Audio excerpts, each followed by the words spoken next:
Buenas a todos y bienvenidos a un nuevo programa de Historia y Patrimonio de Bailén. Mi nombre es Ángel Ruiz y estoy encantado de presentarles este programa con el que descubriremos, saborearemos, aprenderemos y recordaremos nuestro pasado, la memoria de nuestro pueblo, de sus monumentos, de su gente y sin moverse de sus casas. En el anterior programa contamos con la presencia del historiador del arte Álvaro Rossi, junto a quien descubrimos uno de los edificios históricos más olvidados de Bailén, su albergue de carreteras, que llegó a ser el segundo más rentable de España, pero que actualmente se encuentra en estado de abandono. Para descubrirlo todo sobre él, les recomiendo que lo vean si aún no lo han hecho. En este programa visitaremos el principal monumento de Bailén, el eje histórico de la vida de la localidad, el corazón de sus tradiciones, de sus devociones y de sus fiestas. Uno de los más hermosos templos de la provincia, una joya de arenisca en torno a la que giran nuestros recuerdos, testigo imperecedero de la historia de nuestro pueblo. La Iglesia de la Encarnación se erige hoy como el estandarte del patrimonio de Bailén, que ha resistido a los embates del tiempo y a las vicisitudes por las que ha pasado el país. Esta mole gótica de piedra, con sus poderosos contrafuertes, sólidas columnas y muros y con unas ricas nervaduras que conjugan belleza con precisión matemática, ha llegado a nuestros días como una sabia y vieja vecina en la que todos, de alguna manera, nos miramos, porque confiere fuerza identitaria a nuestro pueblo y nos recuerda, cada vez que la vemos, de dónde venimos. Para descubrir su historia y valor artístico, contaremos con la presencia de Sebastián Lijarcio Medina, autor de la primera gran investigación sobre nuestro templo mayor.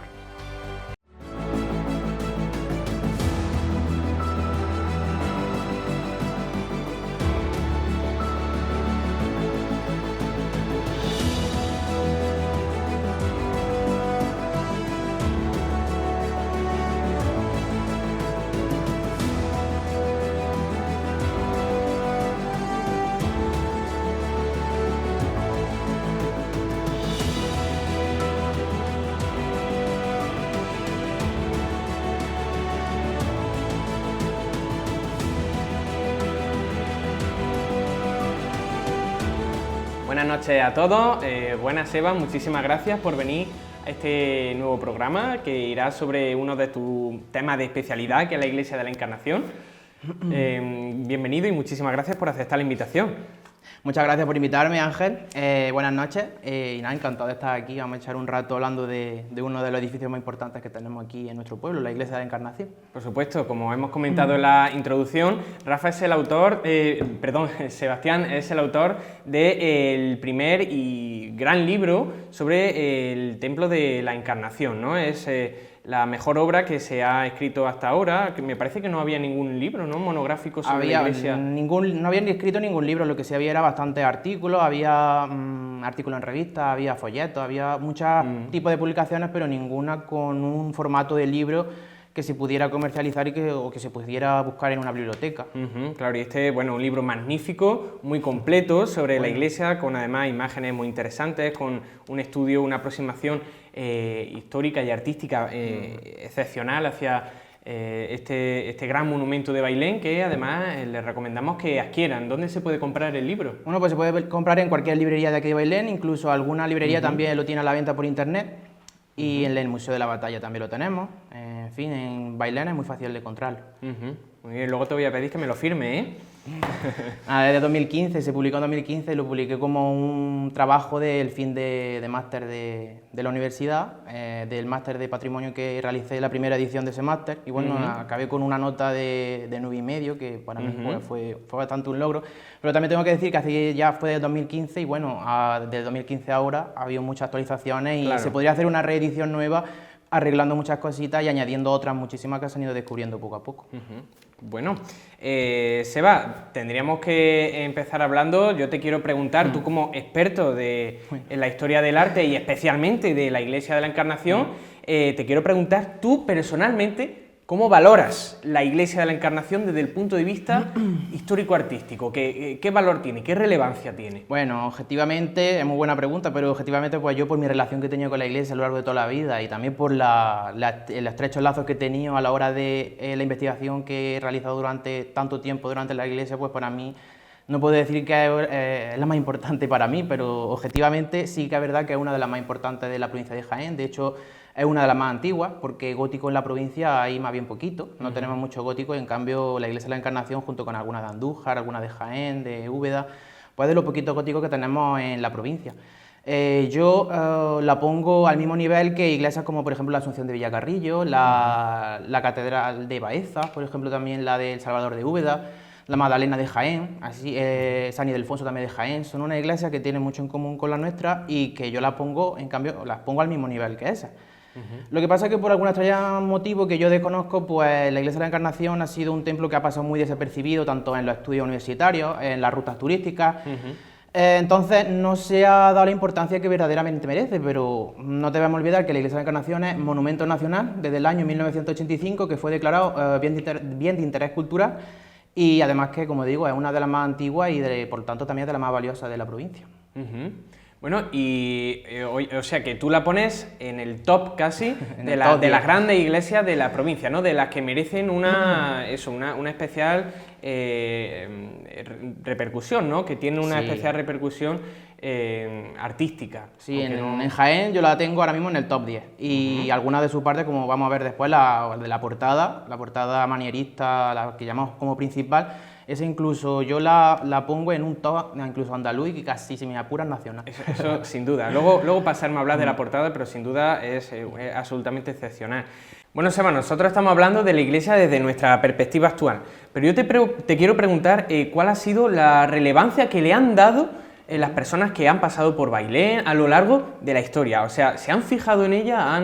¿Cómo la han descrito? ¿Qué se ha dicho sobre la iglesia a lo largo de la historia? Bueno, la repercusión que ha tenido la Encarnación ha sido súper importante a lo largo de la historia, principalmente a partir del siglo XIX, que va a ser cuando, sobre todo a mí, a partir de la batalla, va a ser cuando Bailén va a aparecer en muchísimas fuentes históricas. Para muestra traigo este libro que se llama La provincia de Jaén en los libros de viaje, que editó la Universidad de Jaén en su día, que es un libro bastante amplio, como podemos ver. Y bueno, en este libro lo que trata es de esos viajeros románticos que eran unas personas que mayormente venían del centro y norte de Europa. Entonces la península ibérica, sobre todo Andalucía, para estos viajeros les parecía un sitio exótico, un sitio muy desconocido que no tenía nada que ver a sus lugares de origen. Entonces, a esto se me viene muy bien en la mente el programa anterior del compañero Álvaro Rossi, cuando decía que Bailén era un sitio que tenía una ubicación envidiable, que era como un cruce de caminos. Entonces, desde el siglo XIX, este cruce de caminos nos ha beneficiado mucho para que Bailén aparezca en todas estas fuentes. Todo viajero romántico que pasaba de Peñaperros no le quedaba más remedio que en aquellos tiempos, tras pasar de Peñaperros, que era un paso bastante difícil, tenía que parar obligatoriamente Bailén. Y gracias a ese paso tenemos muchísimas fuentes y muchísimos comentarios, muchísimos documentos que hablan sobre Bailén y sobre todo de la Encarnación como el elemento significativo más importante de la localidad.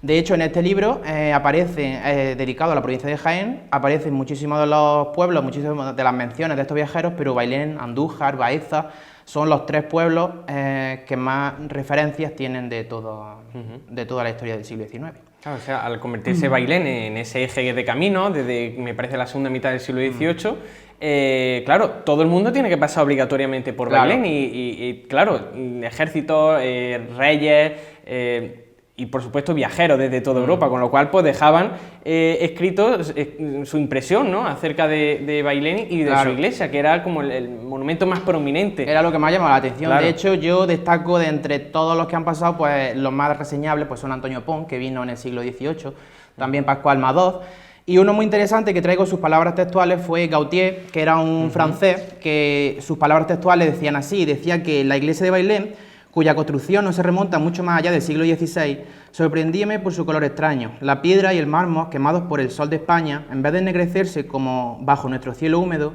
habían tomado tonos rojos de una calidad y fuerza extraordinaria que llegaban hasta el azafrán y el púrpura, tonos de hoja de parra al fin del otoño. Pues como vemos son palabras muy bonitas que dedicaba este viajero a la iglesia de la Encarnación y vemos cómo le llamaba la atención que el color rojo de la piedra, que es el asperón con el que se construye la iglesia, pues le llamaba mucho la atención a estos viajeros que estaban acostumbrados a otro tipo de piedra y otro tipo a la piedra negra de la humedad de sus países. Entonces, como decíamos, Andalucía y toda esta parte ya más próxima a África, para ellos era muy exótica. Claro. De hecho, ellos cuando veían una palmera era como... Claro, y además, en Bailén había una palmera que solían referenciar, ¿no? Los claro. viajeros románticos, porque para ellos, además que ellos venían buscando eso, ¿no? Estos alemanes, franceses, que pasan por Andalucía y ellos esperan ver eso, cosas exóticas como palmeras. Llegan a Bailén, se encuentran una palmera, una iglesia hecha como de una piedra roja, ¿no? Entonces... llama mucho la atención. Claro. Y luego uno de los que más me gustan a mí, de los que más importancia yo le doy personalmente, es a Egon Lundgren, que fue un viajero sueco, que iba de camino a visitar la Alhambra, porque la Alhambra también era un monumento que despertaba mucho interés entre todos estos viajeros. Entonces, en una de sus paradas hacia la Alhambra paró en Bailén y este no nos dejó constancia por escrito, sino que nos dejó constancia visual. Y hace unos años aparecieron unos grabados que él realizó de la Iglesia de la Encarnación y otros elementos de Bailén, que son bastante interesantes, sobre todo porque, como podemos ver en la pantalla, pues muestran un grabado cómo estaba la iglesia en el siglo XIX.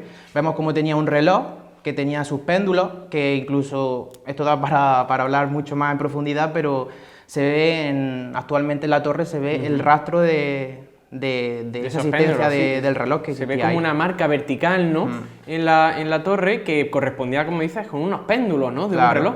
Entonces todo esto pues fue fruto de esos viajeros que paraban obligatoriamente por Bailén, porque Bailén, como decimos, tiene esa situación estratégica envidiable que no tienen en otro municipio. Entonces, como decíamos, la repercusión que ha tenido la Encarnación es impresionante. Claro, y además en estas imágenes que nos trae, en otro de estos grabados, se ve una especie de espadaña que había adosada al cuerpo superior del campanario de la iglesia, que todavía podemos ver en algunas fotos antiguas. En algunas fotografías antiguas se ve la espadaña esa, todavía se mantiene en la fotografía antigua, incluso también había una espadaña en lo que es el cuerpo de la sacristía, ahí había otra espadaña que ya desaparecieron. Lo que pasa es que parece ser que en la guerra civil las campanas se fundieron y vamos, con el desmantelamiento las campanas también sufrieron.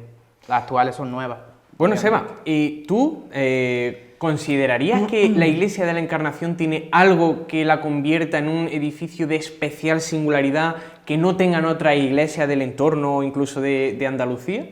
¿Tiene algo que la convierta en única? Todas las iglesias de esta categoría pues tienen algún elemento reseñable que merece la pena reseñar, pero si hay algo que hace especial a esta iglesia, pues sin duda es su portada, que vamos a hablar después, su portada manierista, que, como decía, pues yo la pongo a nivel en un top andaluz, incluso nacional. Es que es una absoluta maravilla.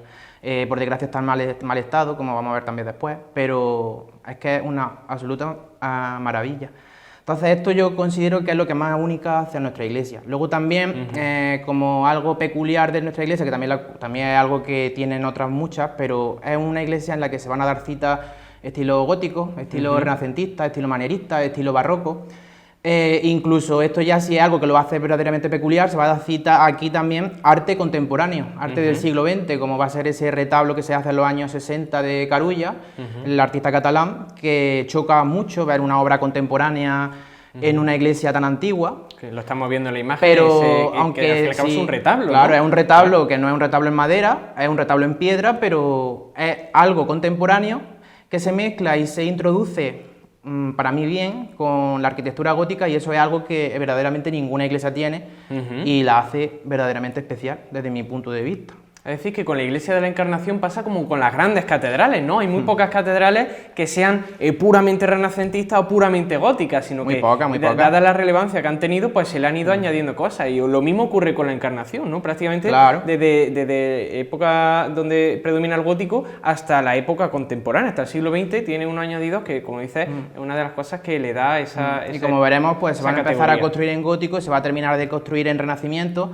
y ya la guinda del pastel va a ser ese retablo que, por las consecuencias históricas que sufrimos, pues ahora lo tenemos, pero que para mí es muy valioso. Es una obra que vamos a ver luego a continuación, que para mí tiene muchísima importancia, y es una obra contemporánea. Bueno, Seba, lo siguiente de lo que tendríamos que hablar es sobre el origen de la Iglesia, porque todos tenemos en nuestra memoria que en el año 2004 se celebró el quinto centenario, ¿no? De la construcción de la Iglesia, que corresponde con el 1504. Se tomó esa fecha, ¿no?, como referencia del origen de la Iglesia. pero ¿realmente esa fecha a qué hace referencia? ¿Se empezó a construir? ¿Se inauguró en el 1504? ¿Cuándo empezó la construcción de la iglesia? Bueno, esta pregunta tiene mucha controversia también, mucha investigación detrás que todavía tampoco se ha podido resolver. Pero efectivamente siempre se ha tenido la fecha del 16 de noviembre de 1504 como la fecha oficial de la inauguración, que no es la palabra correcta, sino más bien la bendición o la fecha de la primera misa de la iglesia, pero no lo tenemos claro aún. De hecho, fue el 16 de noviembre del año 2004 cuando se celebró ese 500 aniversario de la iglesia. Lo que pasa es que esto viene por un error que escribió Pablo Morilla en un artículo del programa de fiestas, creo que recordar, de 1945, que más tarde lo recogió Matías de Haro confirmando las palabras que había dicho Pablo Morilla, en base a un documento antiguo del historiador que también tiene mucha relación con Bailén, Ruz Puerta.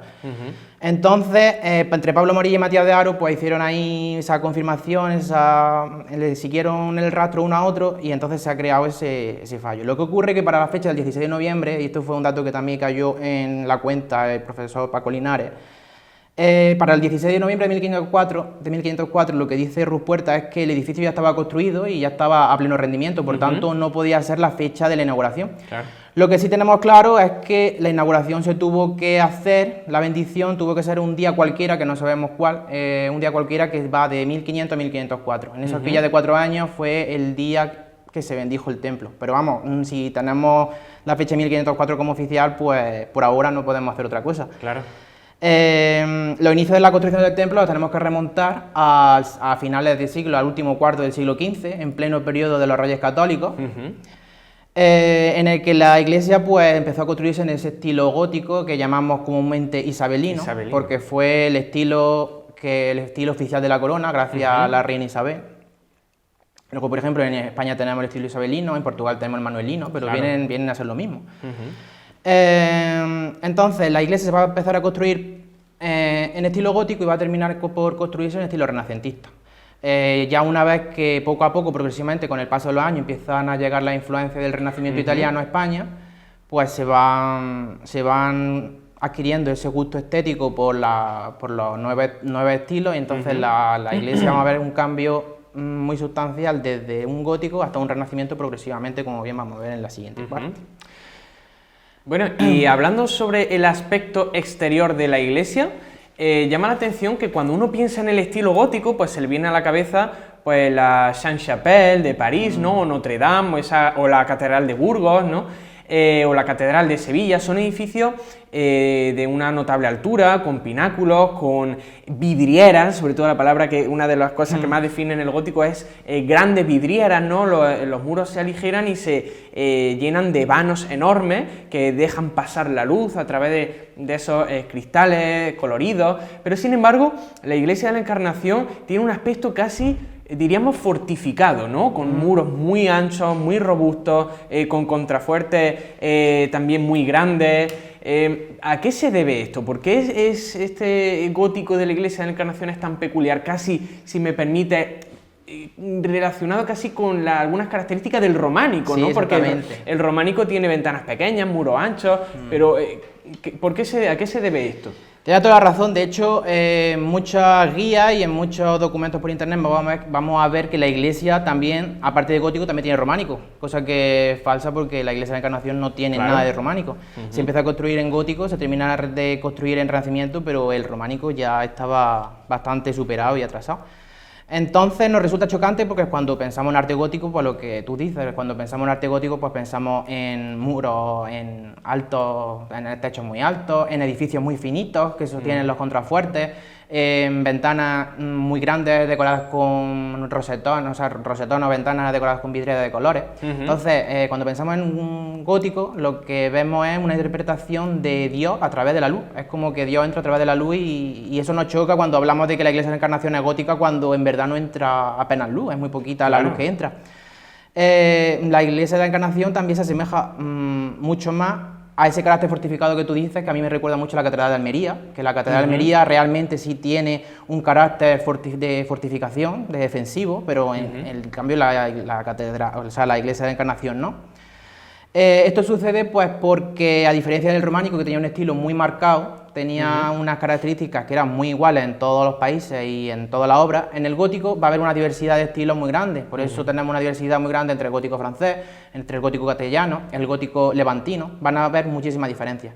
Entonces lo que ocurre aquí es que cuando esto sucede gracias a la política que hacen los reyes católicos, la política exterior que tienen ellos a raíz de los matrimonios, cuando se empiezan a expandir y a tomar influencia por toda Europa, las influencias de otros países empiezan a llegar a España. Entonces, principalmente las influencias de Flandes y de Alemania van a llegar a España progresivamente, y lo que va a llegar a Andalucía, que es ya la última fase del periodo gótico, cuando se empiezan a construir, cuando la reconquista va bajando hacia abajo, y los edificios que se construyen en Andalucía en estilo gótico van a ser los últimos de la península. Claro. Entonces la influencia que llega en estos edificios va a ser la de Alemania, sobre todo, que va a tener, ellos construyen en gótico en una planta de salón, que ellos llaman planta de salón o Hallenkirche. Hallenkirche, ¿no? Sí, no sé cómo se pronuncia, pero sí, Planta de entonces salón. el Hallenkirche alemán va a ser el típico, las características del Hallenkirche van a ser las que vemos en la Encarnación. Van a ser esos muros anchos, sostenidos por contrafuertes, va a tener el techo va a estar a una misma altura, la planta de arriba un poco superior a las dos laterales, ventanas pequeñitas, poca luz. Entonces esas van a ser las características de la influencia alemán que viene, con esto digo, de la política territorial de los Reyes Católicos. Claro, porque hay muchos edificios góticos, o incluso la iglesia, por ejemplo, Fernandina de Córdoba, o las catedrales góticas, hay una diferencia muy grande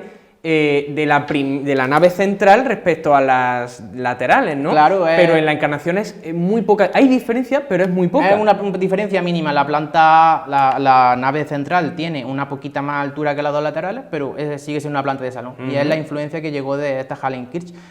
Y luego también, como dato curioso, pues los Reyes Católicos construyeron muchas iglesias en esta zona nuestra, en Jaén, Córdoba, Granada, construyeron muchas iglesias en esta misma época, y casualmente todas ellas se van a llamar, muchas de ellas, no todas, pero se van a llamar muchas Nuestra Señora de la Encarnación. Tanto aquí en Andalucía también, como luego se van a exportar posteriormente a América. Por ejemplo, la Catedral de Santo Domingo también se va a llamar Nuestra Señora de la Encarnación, y también va a tener esa planta de salón muy similar a la nuestra de la Encarnación. Bueno, Seba, seguimos hablando del exterior de la iglesia, ¿vale? Tendríamos que hacer referencia a las tres grandes portadas que tiene la iglesia, ¿no? Que son la del obispo, la de San Antonio y la portada principal, ¿no? ¿Cómo llamaríamos la portada principal? La portada principal yo le llamo portada sur porque me gusta portada diferenciarla, sur. pues la norte, la sur y la occidental. Muy bien, pues... Pero sí, cada uno tiene su nombre, lo que pasa es que la sur no tiene ninguno. Claro. La principal. Pues si te parece, empezamos hablando de la primera que se empezó a construir, La primera. que es la puerta del obispo. Sí. La puerta del obispo es la que da a las monjas, para que no entendamos. Sí, la ¿no? que da al hogar del jubilado. Al hogar del jubilado. Sí. Esa es la primera que Esa se es la primera construye. puerta y la puerta principal, como yo digo, aunque no es la principal, pero para mí sí es la principal, porque es la que queda justo delante del altar mayor. Claro. Bueno, desde un punto de vista artístico, la iglesia, pues exteriormente es muy austera, tiene muy poquita decoración. La única decoración que vemos en la iglesia, pues un poquito en la torre, las tres portadas, el balcón plateresco renacentista que se construye ya, se añade mucho después, y el dintel también de la Justicia, que está ya en la calle de García Lorca. Por eso digo que el grueso de la decoración lo vamos a encontrar en las portadas. Como decía, la primera portada que se construye va a ser la portada del obispo, que es la portada occidental, y para mí, como digo, es la portada principal, pues porque es eso, es por la que entras, y tú al entrar encuentras el sagrario, el altar mayor, justo enfrente de ti. Justo enfrente. Suele ser la portada que mayor importancia le damos, pues por eso, porque está en una zona de desnivel, que por ahí es difícil acceder, es más fácil acceder por la calle Iglesia, entonces a eso asociamos la portada principal.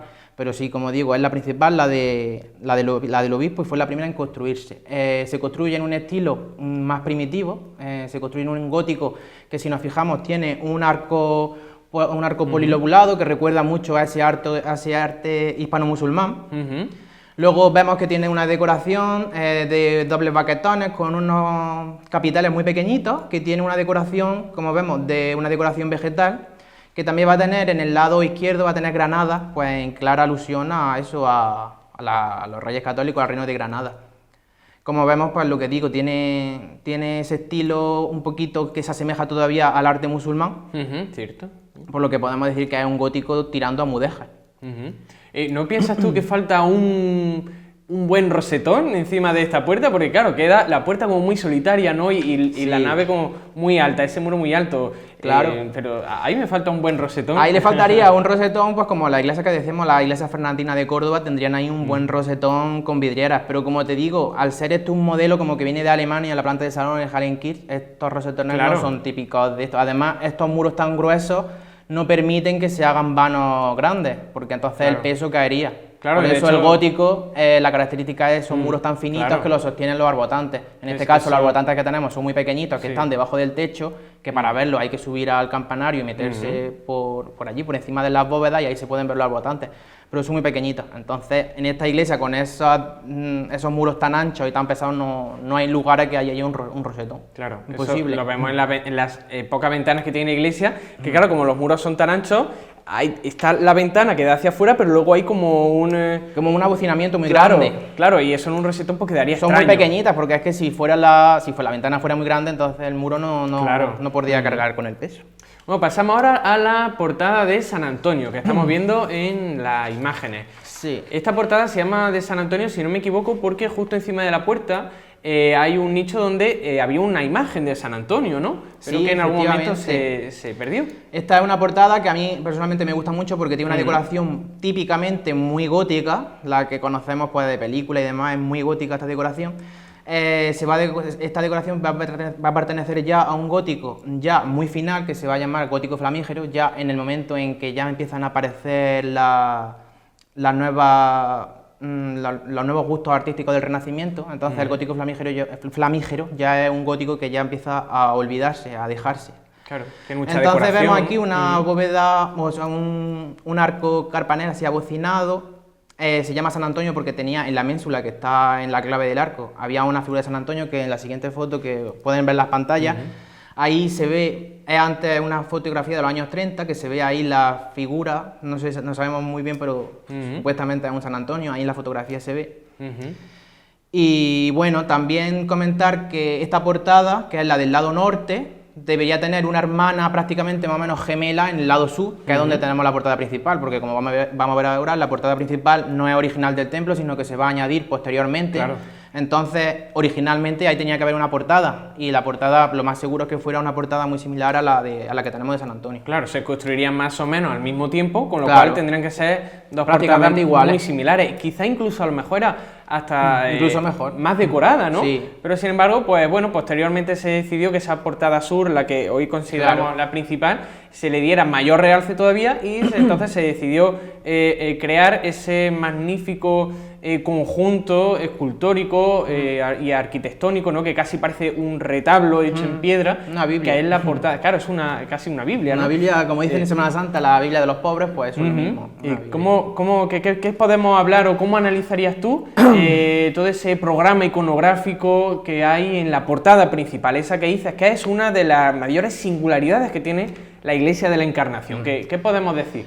Pues esta portada, pues posiblemente se le diera mayor monumentalidad por el acceso que tiene, porque el acceso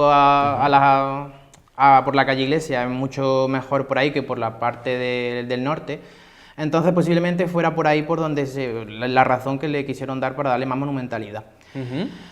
Esta portada sur, que es la que llamamos la portada principal, como digo, es la que más monumentalidad tiene, pero hemos de tener en cuenta que no es un elemento que sea original del templo, sino que se va a construir bastante tiempo posterior. De hecho, ya, como vemos, no tiene unas trazas góticas, como vemos en la iglesia, sino que tiene unas trazas más bien renacentistas ya, incluso que nos recuerda casi al barroco. Al barroco, claro.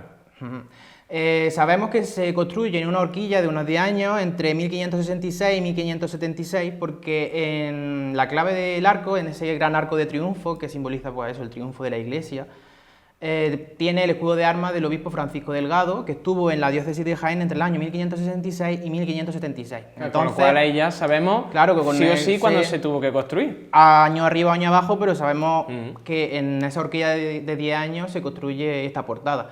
Y como decimos, en esta horquilla de 10 años serían unos 70, casi 80 años después de la construcción principal de la iglesia. La iglesia está en su mayor parte construida en estilo gótico, pero esta portada ya no se construye en gótico, como podemos ver, sino que nos está recordando más al barroco.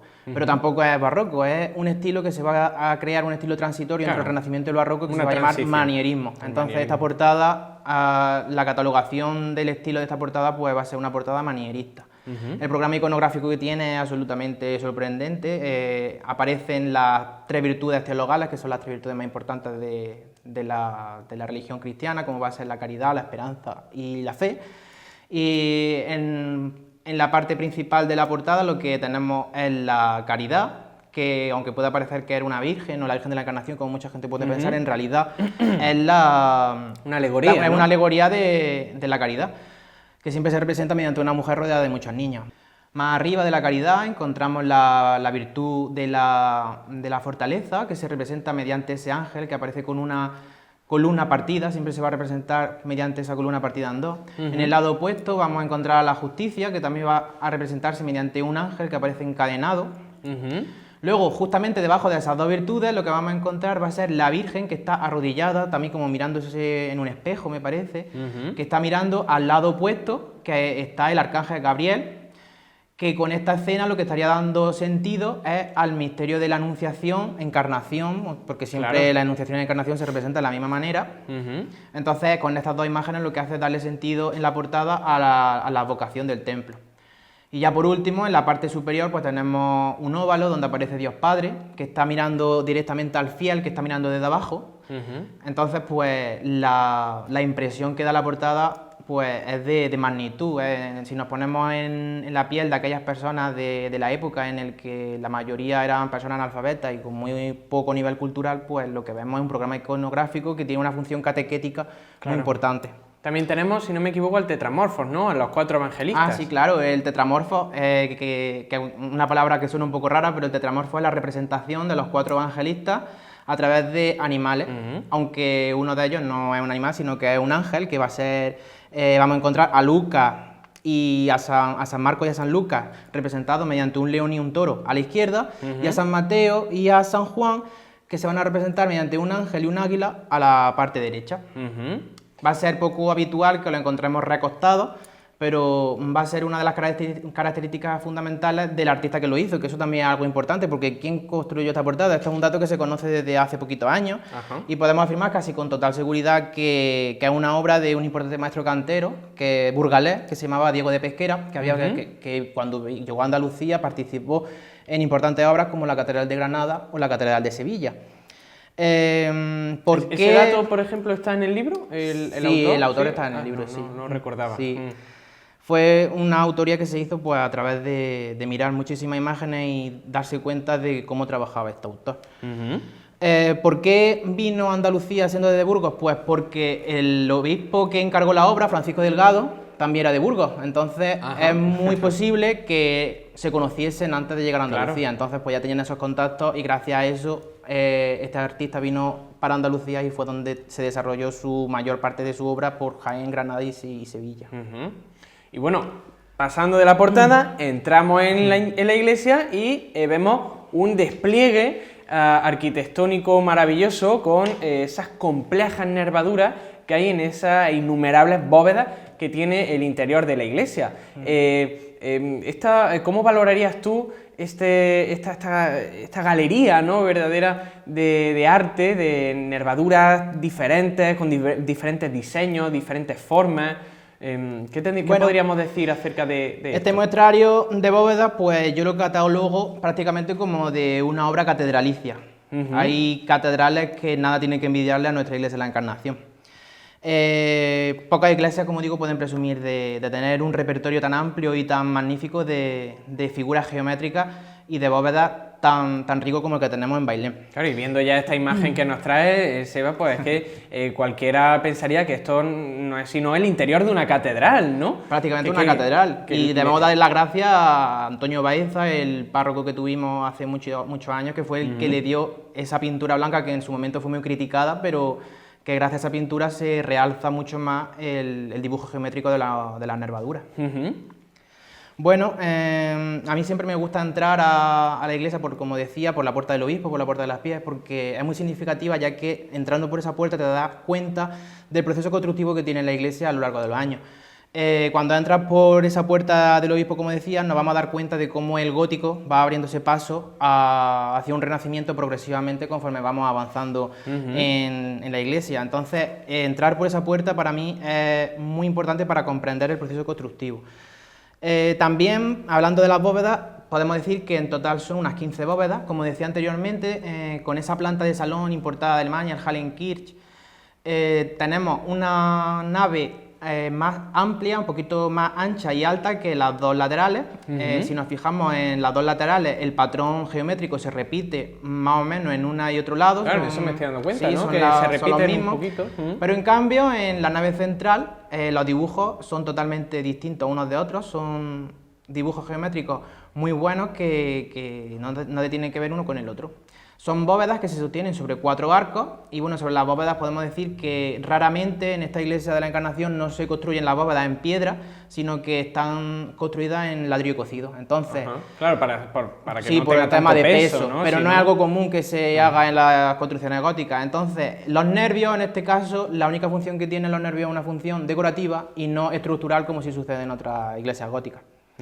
Algo que también hay que tener en cuenta a la hora de entrar por esa puerta del obispo, como digo, es fijarse muy bien en los pilares, esos pilares tan anchos que son los que sostienen el gran peso del techo. Gracias a los pilares tenemos 8 pilares exentos y 15 pilares adosados a las paredes, que junto con los contrafuertes exteriores son los que van a soportar todo el peso. Y me gusta mucho fijarme en los pilares porque en los pilares se ven las diferencias pequeñas, pero hay algunas diferencias entre el gótico y el renacimiento. Claro. Ahí, gracias a los pilares, también nos damos cuenta de que se empieza a construir por los pies y se acaba de construir por la cabecera, algo que es también muy inusual, porque normalmente cuando se construye una iglesia lo que se hacía era construirse por la cabecera, para que en el momento en que ya está construida la mitad de la iglesia o se construye el altar mayor, al menos ya se puede decir misa hasta que se termina la iglesia, porque la iglesia se construye en un proceso de tiempo muy largo. Claro, entonces, eso lo vemos en el proceso constructivo de muchas catedrales, por ejemplo. La de Granada, por ejemplo, que se construye el altar mayor y se cierra, y hasta que no se termina la catedral no se abre completamente, pero ya se puede dar misa dentro. Claro, o sea, había muchas catedrales, muchas iglesias que estaban a medio construir, ¿no? Que estaba solo lo que sea a lo mejor las 3 primeras bóvedas para que no entendamos, pero con el altar mayor, para que mientras tanto se pudiera dar misa. Y más si no había otra iglesia que lo sustituyera, aunque en este caso sí teníamos la de San Andrés y Santa Gertrudis. Claro, quizá esa es la explicación, ¿no? Como aquí estaba la iglesia de San Andrés y Santa Gertrudis en el castillo, pues claro, no era necesario empezar a construir la Encarnación por el altar mayor Sí, pero es algo chocante que claro. Tenemos la necesidad de saber por qué se hizo así, porque es que si es que había algún obstáculo, había algo que le impedía que se construyera la iglesia por donde se tenía que construir, que era por la cabecera. Pero es que no era lo habitual. Claro. Luego también algo que también llama la atención y que hay que fijarse en los pilares es en los capiteles. Los capiteles, al principio vemos una decoración vegetal muy gótica y conforme nos vamos acercando al altar mayor vamos a ver ya una decoración que es mucho más rica, con una decoración ya incluso con ángeles en algunos de los capiteles y una decoración más renacentista. Por eso, como digo, si nos fijamos en los pilares en los capiteles, vamos a ver ese proceso constructivo de la iglesia desde pie hasta cabeza. Claro. También vemos aquí en un plano que nos has traído, que realizó un amigo que tenemos en común, ¿no? Alberto Romero, arquitecto, que hizo un plano absolutamente espectacular de ese alzado, ¿no? De la iglesia de la Encarnación, en el que podemos ver esa diferencia de altura de la nave central, que es un poco más ancha y más alta respecto a las laterales, y por tanto se aprecian unos arbotantes que se despliegan. ¿Cuántos hay? ¿Cuántos arbotantes hay en la parte superior? Los arbotantes, pues ahora mismo no lo sé, pero al haber 8 columnas, pues debe haber eso, cada uno con cada pilar tiene que tener su arbotante. Claro, es decir, si le quitamos el tejado a la iglesia de la Encarnación, tiene su arbotante. Claro, se verían los arbotantes. Y se verían las bóvedas las bóvedas se verían también como ahora, por ejemplo, la catedral de Málaga, que la tiene al descubierto. Claro, se verían la forma de las bóvedas y los arbotantes que se ven ahí. Estos dibujos, pues la verdad que a mí me encantan porque son los primeros que se hacen así con esta con esta profesionalidad de, de un arquitecto, de la Encarnación. Yo no hubiera sido capaz de hacer eso, la verdad. Y bueno, finalizamos ya con la parte final de la iglesia, esa ya que es completamente renacentista, donde está el altar mayor, el retablo, Claro. que tiene ya casetones, que eso ya puramente renacentista. Una bóveda de casetones es puramente renacentista, entonces esa es la clave que ya nos dice que obviamente no se construye por la cabecera, sino que se construye por los pies. Exactamente. Bueno, Seba, pasamos a hablar de las capillas, porque como cualquier catedral, ¿no? La iglesia de la Encarnación también tiene muchas capillas que se van construyendo a lo largo del tiempo, que probablemente no existían desde el principio, pero que se van adosando, ¿no? ¿Cuáles son las capillas que tiene la iglesia? ¿Cuándo se empiezan a construir? ¿Cuál es la primera? ¿Cuál es la última?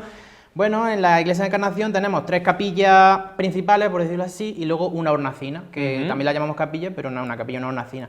Lo ideal hubiera sido construir una 4ª capilla en el lado donde está ahora la actual Virgen de la Encarnación, esta nueva Virgen que se ha hecho recientemente. Ahí debería haber otra capilla para que guarde la sintonía y la simetría del templo. Claro, porque no es simétrica la iglesia. Por en ese una sentido, razón no se hizo, claro, hay 2 capillas en un lado y una capilla en otro, entonces como que se queda un poquito coja. ¿Por qué se construyen estas capillas? Bueno, pues cualquier iglesia que tenga más de 100 años va a tener este tipo de capillas. Claro. Es raro ver una iglesia que no tenga este tipo de capillas. ¿Pero por qué se construyen? Pues porque no son originales, eso también lo tengo que decir, no son originales del templo, sino que se van a construir en época renacentista posiblemente, ya posteriormente a la construcción original. Pero se construyen pues porque son un método de financiación también de la iglesia, era un método muy beneficioso tanto económicamente, tanto para la iglesia como para el clero. Estas capillas eran de propiedad privada, pertenecían a la familia adinerada o a la familia noble que las compraba, y la función que tenía estas capillas pues era un poquito de estatus social. Entonces tú tenías esta capilla y lo que tenía era privilegios. Tú tenías una capilla y tenías un panteón familiar. Entonces esta familia que adquiría estas capillas pues tenía el derecho a darle una vocación a la capilla, la vocación que ellos quisieran darle, y también tenían la obligación de mantenerla económicamente, de la limpieza y de cuidarla adecuadamente. Estos privilegios tenían, pues por ejemplo, luego en festividades importantes, estas familias al tener sus capillas privadas tenían misas privadas, entonces se hacían misas dentro de esas capillas. Claro, que además es muy habitual que muchas de estas capillas tengan incluso su propio altar, su propio sagrario, ¿no? Esa es la función, porque tenían ese privilegio de que ellos tenían una misa que eran exclusivas para ellos, y tenían su panteón familiar para ellos. Entonces, también por eso tiene ese carácter de propiedad privada que se remarca mucho con la valla. Todas las capillas tienen una valla que actualmente ya algunas se están empezando a quitar, pero sí tienen la valla para remarcar que esto es mío y que esto lo pago yo y que esto... Mientras que el resto de la gente se tendría que enterrar en las catacumbas, que luego eso ya pasaremos a hablar. Pues entonces esa era la función de estas capillas. Luego, a partir ya del Concilio Vaticano II, ya en los años 60, ya se dice que pues, para no crear distinciones sociales dentro de la iglesia, pues que no se recomienda el uso de estas. Entonces a partir de ahí ya es cuando empiezan a desaparecer y ya dejar de construirse. Bueno, ¿y cuáles son las que tenemos? ¿Cómo pues se llama? Para mí la más interesante sería la primera que nos encontramos por los pies, que es la capilla de la Virgen del Carmen. Parece ser por la construcción que es la más antigua de todas, tiene unas trazas muy renacentistas, de hecho es la que mejor se conserva porque luego las otras están repintadas y están como muy reformadas posteriormente, pero la capilla de la Virgen del Carmen para mí pues yo creo que posiblemente sea la principal. La segunda de construirse posiblemente sea la de San José, que es la que más cerquita está, donde está ahora la Virgen de la Cabeza, la que más cerquita está la Virgen de Zocueca. Y por último, la última en construirse sería la del Cristo de la Expiración, que es esta que tenemos ya, que colinda con la sacristía, que es la que tiene el Cristo de la Expiración de Palma Burgos y la Virgen de la Piedad actualmente, y serían por ese orden. Claro, que aprovechamos para decir que ese crucificado, que realmente pasa muy desapercibido... Pero también una joya también, que realmente, claro, es su escultor fue uno de los más afamados del siglo XX en España, que fue Francisco Palma Burgos, ¿no? Palma Burgos, tanto el Cristo como el retablo, y son muy importantes, tienen importancia, tienen valor, y no le damos ninguna importancia, ni un Vía Crucis, ni un acto, nada. Pues, Seba, es probable, pienso yo, ¿no?, que antes de la Guerra Civil en estas capillas tendría que haber retablos quizás renacentistas o barrocos, de los que no tenemos ninguna referencia, ninguna imagen ni nada. Ni pero es probable, ¿no? Es probable que ahí hubiera retablos bastante buenos, sobre todo, y creo yo, retablos muy de estilo barroco. que es como los que encontramos también en la Catedral de Jaén, y muchas iglesias que era la época en la que más se construía. Pero nada, no tenemos ninguna constancia, ni fotográfica ni documental. Que sepamos. Hay alguna fotografía que se ve algo, se deja ver algo, pero es que no se ve. Claro, pero no alcanzamos. Y bueno, ya que hemos mencionado la Guerra Civil, tendríamos que hablar de cómo era el interior de la iglesia antes de ese asalto que vive en los templos de Bailén en agosto de 1936. Está ya la Guerra Civil y al mes siguiente, una semana después de que se produzca el golpe, se produce un asalto a todos los templos de Bailén. Y como saben las personas que nos están viendo, pues el patrimonio material, lo que son retablos, seres, imágenes, pues prácticamente desaparece todo, ¿no? Se incendia y solo quedan por lo que es el edificio. De hecho, hay ahí alguna fotografía que da mucha pena verla, porque... Pero bueno, ¿qué es lo que se pierde en la Iglesia de la Encarnación? ¿Qué es lo que nos incumbe hoy? Se pierde el 80%, se pierde prácticamente todo. En fotografías pues tenemos constancia también de que existía, bueno, y documentalmente existía también un órgano del siglo XVII muy interesante que estaba justo en la puerta del obispo, en la parte de arriba, tenía una escalerita, de hecho en alguna fotografía que se podrá ver en la pantalla, se aprecia la subida que tenía por la escalera, se aprecia el hueco que ocupaba en esta, el hueco que ocupaba el órgano, que lo teníamos ahí en la puerta del obispo. Como vemos, la iglesia está totalmente desmantelada. Por suerte se salvó la interesante cajonera renacentista, plateresca que tenemos en la sacristía, que es interesantísima, muy bonita, muy digna.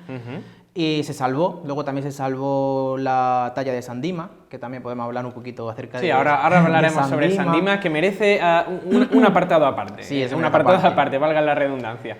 Y también pues lo más valioso que se perdió pues fue el retablo manierista de Sebastián de Solís, que era un retablo pues posiblemente uno de las obras más importantes de Sebastián de Solís, que fue un importante artista que trabajó aquí en Jaén.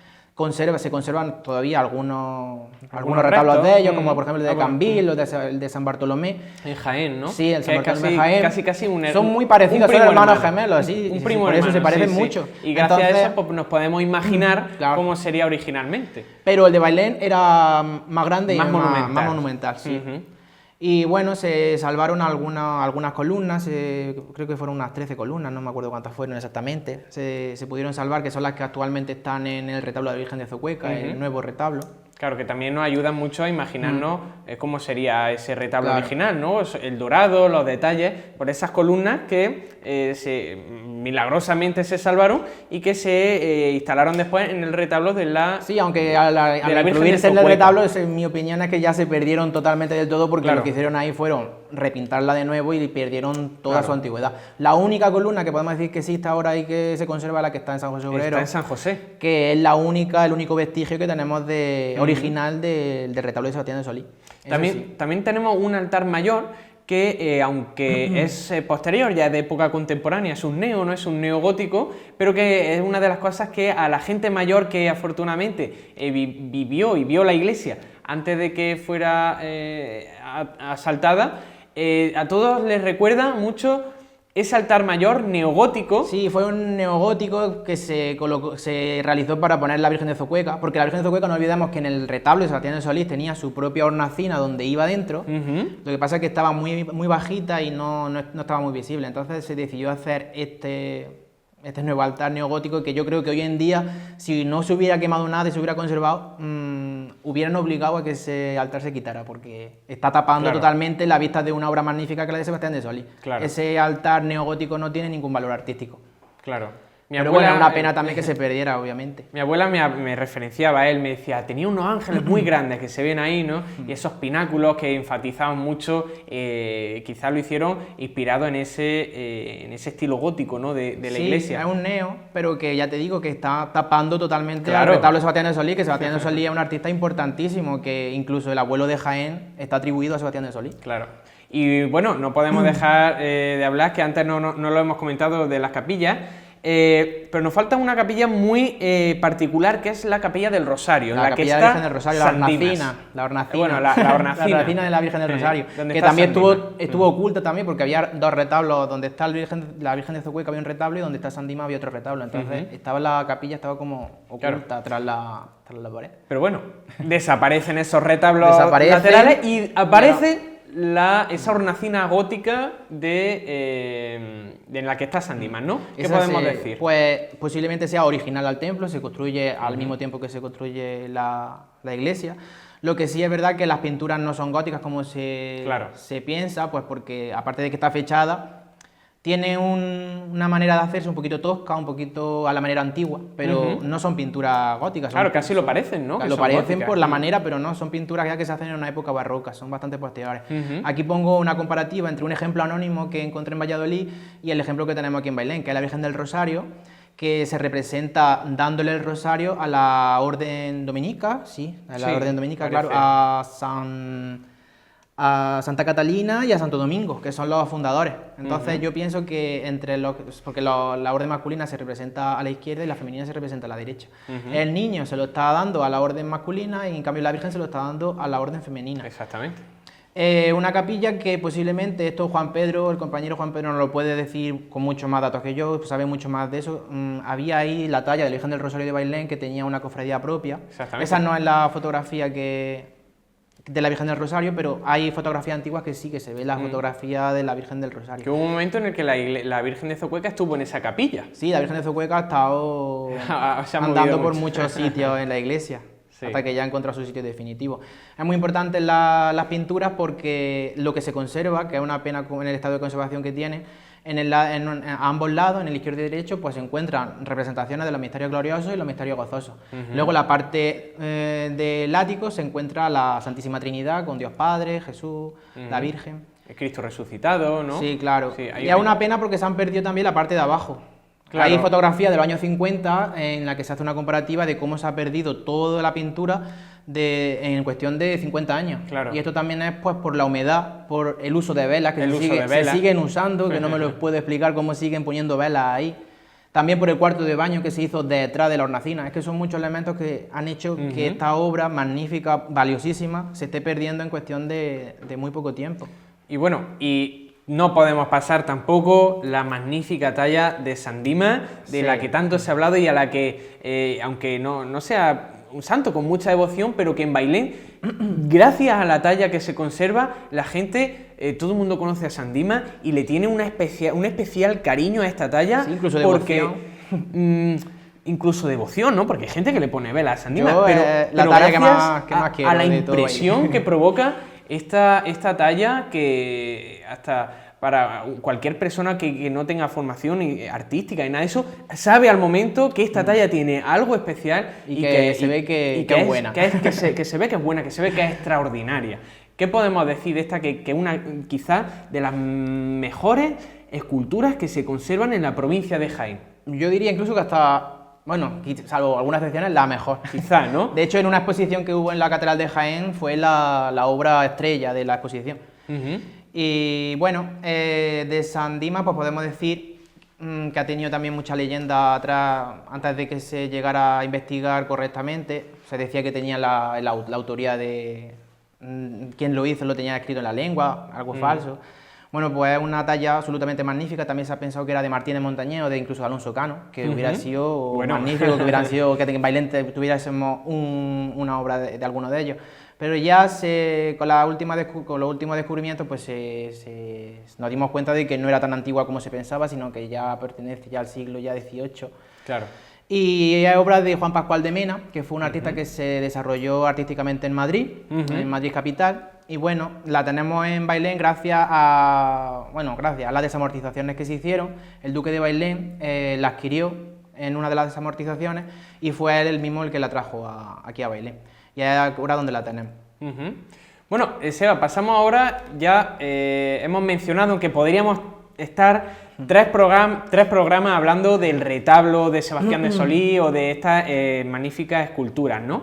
Pero avanzando ya hacia la época posterior a la Guerra Civil, en la que bueno, la Iglesia intentan recobrar ya en plena dictadura franquista, intentan recobrar un poco el esplendor perdido. En Bailén se decide no realizar una copia del retablo que había, sino innovar. Si no me equivoco, el año 70, ¿no? El año 70 es cuando ya se inaugura, pero el proceso de construcción fue bastante anterior y fue bastante largo. Y entonces se decide hacer un retablo completamente nuevo, un neorrománico, y además se encarga a un artista que, si no me equivoco, era discípulo de Gaudí.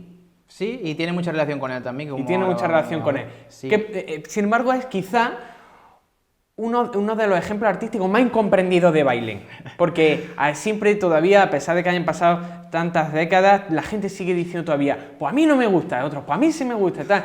¿Qué podemos hablar artísticamente de este retablo neorrománico? Bueno, nos ponemos un poquito en situación, y es que cuando la iglesia se queda totalmente vacía, lo que se hace es que los vecinos de Bailén sufragan esto fue el que había antes, que había un tabernáculo de mármoles.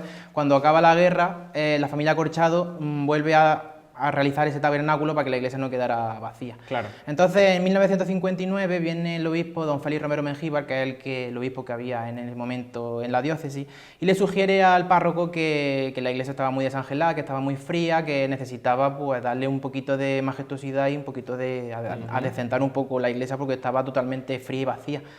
El párroco que había por entonces era el famoso don Francisco Caballé Cobo, que aparte de esta obra del retablo contemporáneo que realizó, también le atribuimos también responsable de San José Obrero, que también merece también hablar mucho de San José Obrero. A lo mejor te llamo algún día para que hablemos de la iglesia de San José, que además tú también la conoces muy bien. Sí, esa, vamos, de toda la vida. Y nada, Francisco Caballé, aunque nació en Jaén, sus padres eran catalanes y él tenía una unión muy fuerte con Cataluña. Entonces también tenía unos gustos muy modernos para su época, entendía de arte. Y entonces él, a la hora de hacer el encargo, se presentaron muchos proyectos, pero uno de ellos fue el de Francisco Carulla, que es un famoso catalán que era experto en el trabajo en piedra. Entonces, finalmente, tras muchas modificaciones del proyecto y tal, pues se elige el proyecto de Francisco Carulla, se eligen materiales de la zona para que tengan un poquito de consonancia con el templo, pues se elige la arenisca, se elige el mármol blanco, se elige la piedra la caliza, como hemos visto antes, el asperón. Entonces estas piedras se llevan a Cataluña, él las trabaja allí y posteriormente viene aquí. El proceso, pues como te digo, en 1959 fue cuando don Félix Romero Mengíbar le dice que es necesario la construcción de un retablo, y hasta 1972, con muchas modificaciones en el proyecto, no se coloca definitivamente. O sea, tú eres un gran defensor, ¿no? Bueno, gran defensor tampoco soy, porque yo soy de la opinión que es un retablo que no casa bien con una arquitectura gótica, pero sí defiendo que es una obra de mucho valor, y que ya que la tenemos hay que defenderla y protegerla. Pues porque, en todo caso, divulgar el valor que tiene, ¿no? Claro, y la singularidad que le da la iglesia. Y la singularidad, claro. Porque tener una obra de estas características y de este valor, porque esto no lo hizo un cualquiera, lo hizo Francisco Carulla, que tiene obra y tiene escultura en la Sagrada Familia de Barcelona. Entonces, claro que no. Eso hay que tenerlo en cuenta. Muy bien. Otro de los aspectos más singulares también que tiene la iglesia y que a todas las personas de Bailén siempre les llama mucho la atención y comentan mucho son las famosas catacumbas. Sí. ¿Qué son las catacumbas? ¿Realmente son catacumbas como tal? Porque cuando uno piensa en catacumbas les viene a la mente las de Roma, o que son de las más antiguas, ¿no? O las de París, que son incluso posteriores a las de Bailén. No tiene nada que ver. No tienen nada que ver. Pero, ¿qué podemos decir de las catacumbas de Bailén? Bueno, pues las catacumbas, como llamamos catacumbas comúnmente, aunque en las fuentes también aparece la palabra osario, son dos galerías realizadas en ladrillo que no quedan debajo de la iglesia, sino que quedan debajo del atrio. Entonces serían dos galerías muy largas y bastante profundas, que se utilizaban como el cementerio parroquial. Pero no hay esa leyenda de que hay más catacumbas debajo de la iglesia. Eso también es falso, porque cuando se realizó la solería del nuevo templo se hicieron algunas catas y ya se vio que realmente no había ninguna galería debajo de la iglesia. Entonces, claro, las únicas dos que tenemos son estas. Lo que sí es verdad que probablemente son varios metros más profunda. No sabemos de los lo metros que hay, pero el método de enterramiento que se utilizaba era desde el fondo hacia la entrada y varios metros hacia abajo los cadáveres se iban colocando uno encima de otro de manera vertical horizontal, pero apilado. Entonces así había mucha capacidad de muchos cadáveres ahí dentro. Porque además tenemos que tener en cuenta que prácticamente desde el siglo XVI todos los bailenenses hasta el siglo XIX se enterraban aquí, ¿no? Claro, fue el cementerio parroquial hasta bien entrado el siglo XIX. Hasta bien entrado el siglo XIX, hasta que se crea ya el cementerio municipal. Es decir, que, por supuesto, todos los bailenenses, contando los más afamados como María Bellido, probablemente... No sabemos. Pero seguro, ¿no? Tiene que En estar su testamento bajo la ella quiso enterrarse en la Encarnación, pero ya no sabemos si en las catacumbas, en algún sitio un poquito más destacado, como por ejemplo, sí también lo dejó el famoso historiador que tuvo 30 años en la Encarnación, Francisco Ruz Puerta, que ese sí dijo en su testamento que quería enterrarse a la puerta principal, la que hemos dicho, la monumental. Él quería enterrarse ahí a la entrada, pero no hay ninguna lápida que lo diga. Claro. Y si no me equivoco, María Bellido quería en la nave central. Eso ya no lo tengo yo no el dato. recuerdo, no lo recuerdo. Pero no, es imposible encontrarla. Claro, es muy difícil porque por lo menos mientras no sea una cata arqueológica tiene que haber correcta. cientos, quizás miles, ¿no?, de cuerpos aquí. Claro, tiene que haber muchísimos, y de hecho cuando van andando por allí siempre aparece algún hueso de la humedad que se va moviendo la tierra. Es que prácticamente todo el mundo se enterraba aquí. Sí. Y bueno, Seba, pues aunque estoy convencido de que podríamos hablar muchísimo más y mucho más extendido acerca de la Iglesia de la Encarnación y de tantísimos detalles que tiene este magnífico Quedan templo. muchísimos detalles que se quedan en el muchísimas tintero. cosas en el tintero, pero bueno, quizás en el futuro hacemos un segundo programa. Pero para terminar, hablando del futuro, porque hemos hablado mucho del pasado, pero hablando del futuro, ¿tú crees que, aparte de, por supuesto, la portada principal, que merece una restauración? Una puesta en valor. Y una puesta en valor, por supuesto. ¿Qué intervenciones crees que se deben de hacer en la iglesia para mantenerla, para divulgarla, para mejorar cualquier aspecto que quede ahí, que merezca la pena tener en cuenta? ¿Qué se tiene que hacer en la iglesia? Pues hablando de las catacumbas, en primer lugar, hacer de las catacumbas un atractivo turístico. Entonces, es muy fácil y creo que nada costoso hacer un acceso por una escalera desde el atrio hacia la catacumba, que no sea necesario dar la vuelta a toda la calle para poder adentrar. Eso para empezar, porque luego tenemos fechas clave que hay mucha gente que le gustaría visitar la catacumba y yo creo que es importante hacerla un poquito más accesible. Luego también darle el protagonismo que merece y darle las gracias al Antonio Baeza que tuvimos, al párroco Antonio Baeza, que gracias a él pues se cambió la solería, se cambió la techumbre entera. Claro, se restauró todo el tejado. La iglesia la dejó como para aguantar otros 500 años. Yo, la solería, la verdad que me gustaba la solería antigua que tenía, bueno, pero ya, aparte de eso, las intervenciones que más urgentemente necesita la iglesia, obviamente, en primer lugar creo yo que es la de la hornacina de la Virgen del Rosario, que como hemos dicho está en un estado muy malo, que en cuestión de 50 años se ha perdido el 50% de la pintura y en cuestión de 10 años más que nos queden, pues progresivamente se va perdiendo. Incluso si vemos la fotografía, en cuestión de 5 o 10 años ya hay partes que se caen. Eso claro. La intervención creo que yo que es la más urgente. Luego la que más está luchando también, la de la portada principal. Eso es que imperiosamente necesario. Lo más necesario que hay ahora también, que ojalá que marchen tanto por parte de la iglesia como por parte del ayuntamiento, de las autoridades, porque la burocracia, creo que marche, y yo creo que esas son las 3 actuaciones principales que se podían hacer en la iglesia. Muchas más otras, pero bueno. Pues nada, Seba, pues ha sido un programa interesantísimo. Qué pena que nos quedemos sin tiempo. Nos quedan muchísimas cosas. Emplazamos a un posible futuro programa para seguir hablando de todas estas cosas que se nos quedan en el tintero, ¿no?